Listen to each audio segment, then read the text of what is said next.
Hey folks, VM Explorer here, and this is your VMware Daily Tip number 36. And this one is all about some of the tips and tricks I use to pass my recent test. And that exam, I should say, was for the VCP Data Center Virtualization 6.7 Delta. So where did I start and what were some of the things I used to pass that exam? So the first thing you should do is definitely Google VMware certification, and it should lead you to this page. This page is going to give you a lot of great information around different certifications and what you need to do. For me to start out, what I wanted to do is I probably needed to know where I was, right? What level was I at, and what do I need to do to pass? So there's a couple things you're going to want to notice right out of the gate.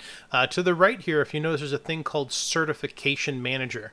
If you're already certified, it's going to give you a lot of information on what your current level is.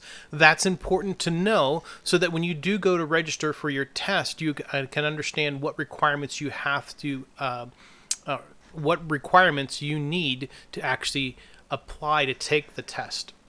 You can also purchase your exam voucher here, which is about $250, and you can also register your exam. A lot of these links all go back to Certification Manager. So for me, it was simple. I just scrolled down here to Data Center Virtualization. I clicked on it.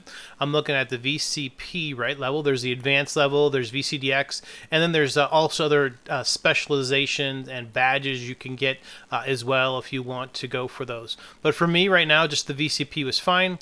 I clicked on Data Center Virtualization, and it brought up what are the requirements for a VCP Data Center Virtualization, right? VCP-DCV, so many acronyms. So let's take a look at it. If I had no certifications, no prior certifications, right, they kind of recommend you gain experience, and that's showing up down below. Attend one of the training courses, perhaps one of these fast tracks or other courses like that can help you qualify.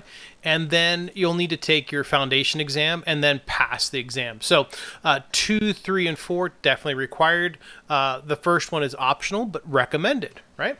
But for me, I was at a 6.5 level when I came in here. So let's take a look and see what that looks like. So I'm at 6.5. So gain experience in 6.7. Okay. Recommend that I attend one training course. Not a problem. I went ahead and did that. And then 3, pass the exam. Done. So I have to meet the first 2. Once I've done that, then I can go ahead and do the third. In my case, I could go straight for 3 if I wanted to, but I really chose to do a little bit of training. What's new in 6.7 was a good help. So one of the other things you're going to want to look for is the exam prep guide. Now, each one of these certifications generally comes with one. And if you just do a search simple as VMware VCP exam prep guide, you're going to come up to a PDF that's similar to this. And this is one of the things I use to kind of prepare for my exam.